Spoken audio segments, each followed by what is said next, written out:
set up Switzerland clash. Glad to have you join us. This is the news update at 12 on Dominion Television, Ibadan. I'm Oluwayemi Adelakun. President Bola Tinubu has directed the Independent Corrupt Practices and Other Related Offences Commission to investigate the activities of the alleged fictitious Presidential Foreign Intervention Promotion Council. The Commission has been given 30 days to submit its report to examine allegations of forged presidential appointment, impersonation, visa facilitation, and the opening of bank accounts in the names of government agencies using suspected fake documents. The President also directed all federal ministries, departments, and agencies to cooperate fully with the investigation. The Presidency added that forensic analysis confirmed that the alleged appointment letter bearing the signature of Chief of Staff Femi Gbajabiamila was forged. The Chief Justice of Nigeria, Justice Kudirat Kekereekun, has warned newly appointed judges of the lower courts against accepting unsolicited gifts, saying such actions could compromise their integrity and attract serious consequences.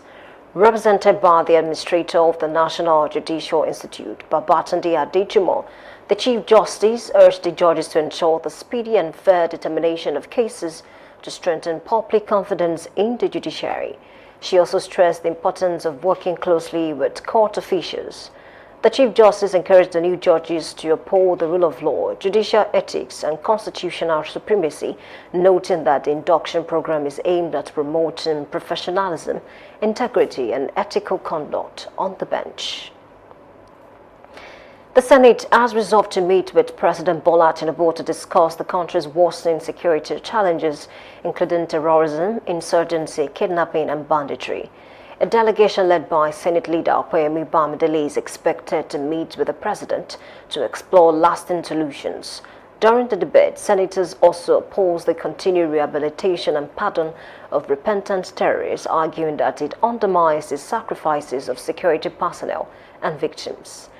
The resolution followed a motion on the killing of former Director of Defense Information Abubakar Rabi by bandits.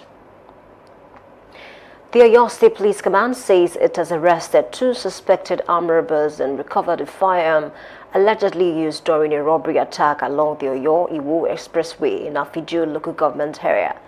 Police spokesperson Olayinka Ayolade said the suspects were arrested after armed men reportedly blocked the highway near Akoda village, robbing motorists and passengers. He added that some victims sustained machete injuries during the attack. Ayolade said the arrest followed intelligence-led investigations by the Violence Crime Response Unit. He added that Commissioner of Police Abimbola Olubenga commended the operatives and assured residents that efforts are ongoing to apprehend other members of the gang still at large. Some members of the All Progressives Congress APC in Oluyole, Federal Constituency of Oyo State, have protested the alleged imposition of Honorable Tolulope Akonde Sadipe as the party's House of Representatives candidate, insisting that Bola Gade Abiodun won the primary election and should have emerged as the party's flag bearer. The protesters, who stormed the APC State Secretariat at Okeado, Ibadan, insisted that the result declared by the party was a clear departure from the outcome of the primary election conducted for the constituency. Our correspondent Damlola Daudu has the details.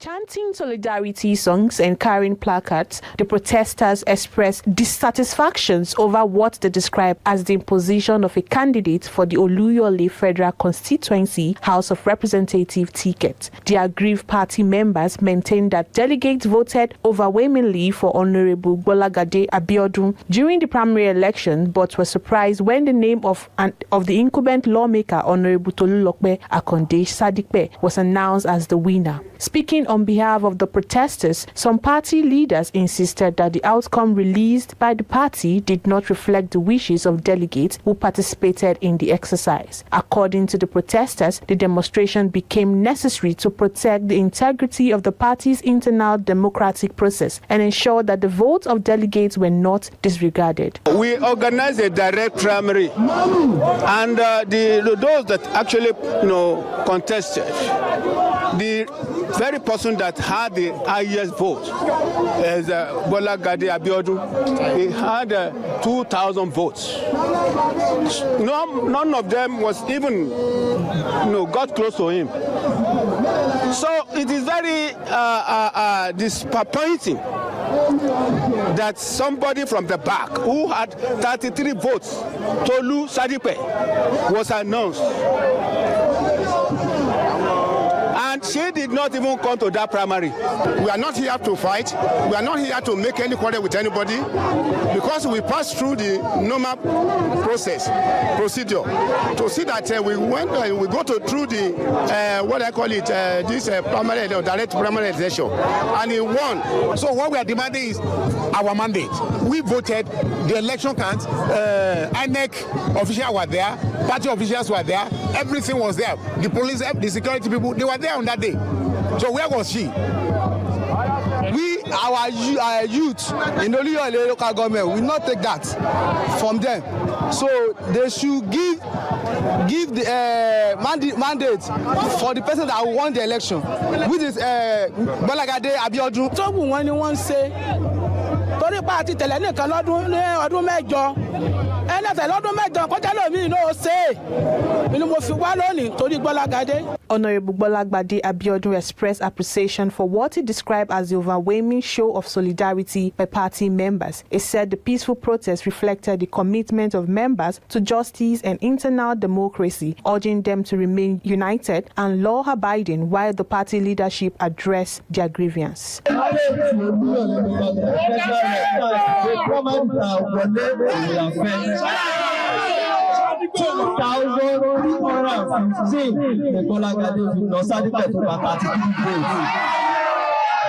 Ẹni tó wá gba 33 votes, báwo ló ṣe wá jẹ́ kó wọ́n fẹ́ yàn ló wà lórí ọ̀nà. Gbogbo ẹgbẹ́ ló jáde pẹ̀lú Kí ni sà? Kì í ṣe pé bóyá àbí kọ̀rọ̀mẹ́lá ní àìní ọ́fíìsì ti bẹ̀ ní àwọn yálà wà lọ.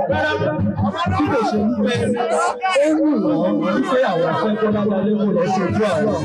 Responding to the concerns raised by the protesters, the Oyo State Chairman of the APC, Moses Alake Adeyemo, assured them that the leadership of the party would carefully look into the issue presented. He acknowledged hearing positive remarks about Honorable Bola Gade Abiodun and appealed to party members to remain calm while efforts are being made to resolve the dispute. By the grace of God, I'm assuring you, you will get something. If I put the word if, this is not workable. Nínú gọ́ọ̀mẹ̀ntì táàbù ní agbára Ọlọ́run láti ìgbà tí mo ti ń ṣe òṣèlú pé ibi tí wọ́n tẹ̀lé ẹnìkan tí ò sí níjọba tó eléyìí, it impresses me. The protest adds another dimension to the controversy trailing the APC primary election for the Oluyole Federal Constituency, with party members now awaiting the next line of action from the leadership of the party. Damilola Daudu reporting for Dominion News. On the foreign scene, healthcare workers at the center of Ebola outbreak in Democratic Republic of the Congo have gone on strike of unpaid salaries, raising concerns about effort to contain the rapidly spreading disease. Frontline workers in Ituri province said they have not received their wages and allowances since the outbreak was declared in May. They also complained of inadequate protective equipment and poor treatment by authorities and response teams. And as it stands, the latest government figures show 1,708 confirmed Ebola cases, including 580 deaths. Russian attacks across Ukraine have killed 3 people, including 1 in Kyiv, during a second consecutive night of strikes on the capital. Ukraine's Air Force said Russia launched 169 drones and 7 missiles overnight, many of which were intercepted by the air defenses. However, several missiles and drones struck targets in multiple locations, including Kyiv and Kharkiv, where 2 people were killed and 20 others injured. Meanwhile, Russia said its forces targeted Ukrainian military production facilities in Kyiv, while also claiming to have intercepted hundreds of Ukrainian drones overnight. The United States launched attacks on Iran after revoking the license for the sale of Iranian oil, while Iran responded with strikes in Bahrain and Kuwait. the pending deepening tensions in the Middle East. U.S. President Donald Trump said the interim agreement with Iran was effectively over, although he indicated that diplomatic talks could continue. The latest escalation has also heightened fears over the security of shipping through the Strait of Hormuz and the possibility of a wider regional conflict. The exchanges came during the funeral period for Iran supreme leader amid growing uncertainty over the region's stability. Talking sport, World Cup holders Argentina came from 2 goals down to defeat Egypt 3-2 in Atlanta, booking their place in the quarterfinals. Argentina will now face Switzerland in the quarterfinals after the Swiss defeated Colombia on penalties following a goalless draw after extra time. Meanwhile, Egypt coach Osam Hassan criticized FIFA after the match, alleging unfair officiating and favoritism toward Messi, following a disallowed Egyptian goal and other controversial decisions that they said influenced the outcome of the match. You can visit our website on www.dominion.org.ng to watch us live and interact with us. You can also follow us across our social media platforms, Facebook, Instagram, TikTok, YouTube, and LinkedIn at Dominion Broadcast and X at Dominion Cast. And that ends the news update on Dominion Television. I'm Oluwayemi Adela saying thank you for watching and good afternoon.